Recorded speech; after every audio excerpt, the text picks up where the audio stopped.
On February 25th, 2021, Syesha Mercado walked into a hospital with her then 13-month-old son to get help. She had recently become pregnant and her milk supply had reduced. Her son didn't want anything but breast milk, which if any of us have been breastfeeding mothers, we can totally relate to. Here's Syesha describing it in a press conference. And my son was refusing to take the fluids that we were giving him.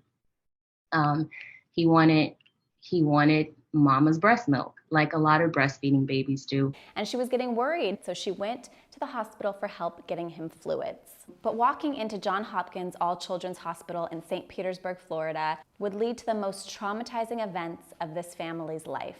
It ended with her son being taken away from her over claims that she refused to give him a vitamin B12 shot. But what did we do? Yeah, what is the crime? Can you please give us a charge?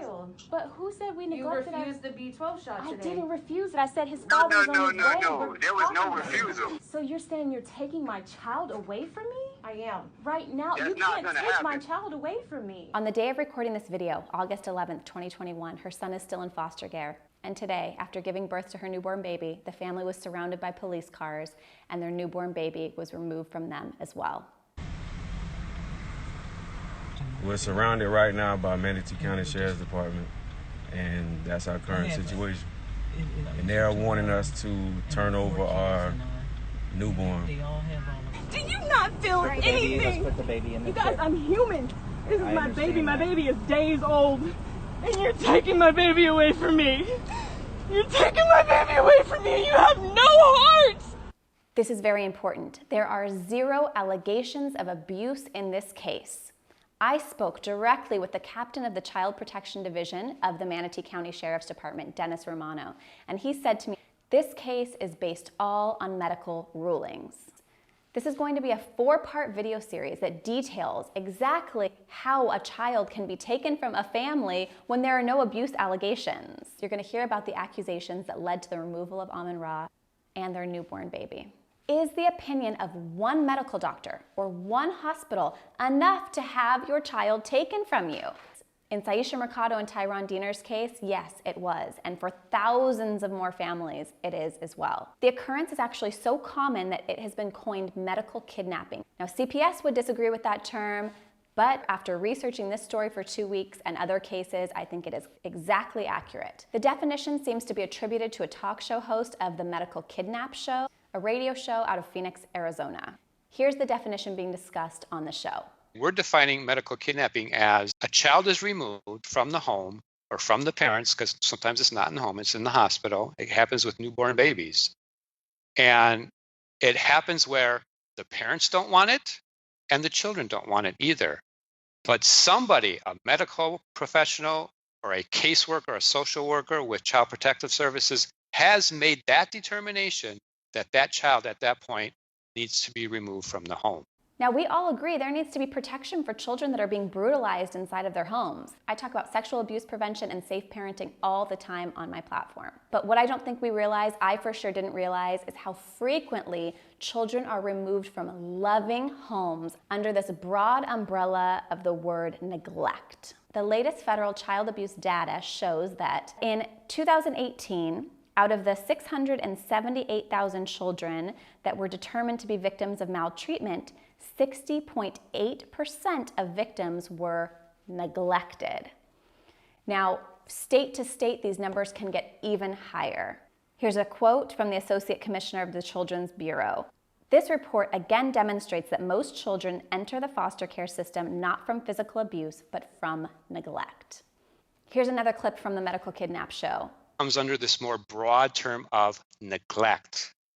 Now, that neglect can be something, as I mentioned earlier, like just simply wanting a second opinion from a different doctor on the medical care for your child. And all of a sudden, bam, you're charged with medical neglect. So here's one example of another family, the Nikolaev family, who wanted a second opinion. They didn't like how they were being treated at the hospital they took their son to. Here's what happened. What they've done was basically kidnapped our child with the help of police. It all started with a trip to the hospital. They were coming up basically with some random stuff. Oh, we need to do this. Finding another thing just to keep us there. Feeling increasingly trapped and desperate, Anna removed Sammy from the hospital and took him directly to Kaiser for a second opinion. I just was scared. I did not know what to do, so I packed him, I packed all our stuff, and we walked out.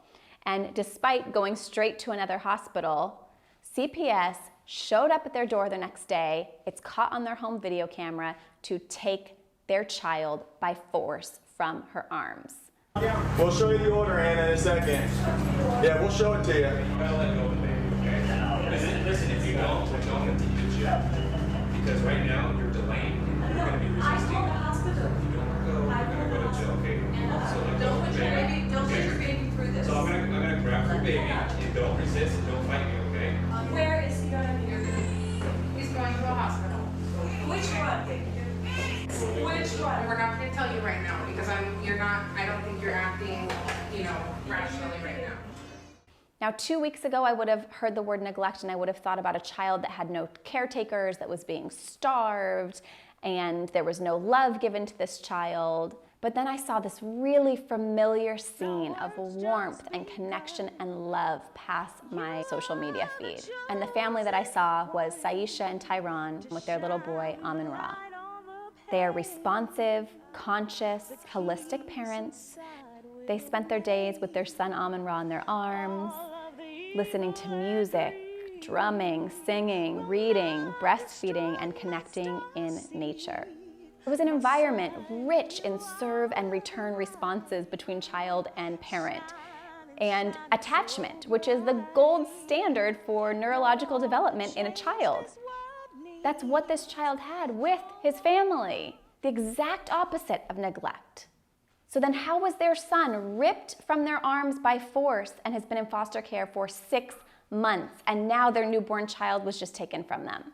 Now, this is a brief timeline of the events that led up to the removal of their children. And this is really important because the only thing holding up this case are accusations that the family medically neglected their child. And I want you to see exactly what constituted as medical neglect in this investigation. I hope that this story opens our eyes wide open to the corruption that is inside the Child Protection Services, and that loving parents are having their children stolen from them every day. The only thing from preventing this case from being dismissed are the opinions made by one hospital and one investigator. The family says there is omission of crucial evidence, which I will detail for you, and there are false allegations made. This complaint of false allegations being made is so rampant within Child Protection Services. Former Georgia Senator Nancy Schaefer was an outspoken critic of CPS. In her senatorial report written in 2017 titled "The Corrupt Business of Child Protective Services," she writes, "I have come to the conclusion that caseworkers and social workers are oftentimes guilty of fraud. They withhold evidence, they fabricate evidence, and they seek to terminate parental rights. However, when charges are made against them, the charges are ignored." So for example, in the case of Ra with his removal, one of those false allegations and the omission of evidence was the claim in the medical reports that he had never been seen by a medical doctor before. Now, this is absolutely false. I have read the entire legal report that supports the dismissal of this case, and the family's attorneys have provided all of the evidence that show every single time Ra was seen by a doctor. In fact, in the 30 days before she ended up at Johns Hopkins All Children's Hospital, Syesha had already sought out and seen 3 other healthcare professionals, 2 doctors and 1 lactation consultant, to try to get help with the weaning process that she was having difficulty with.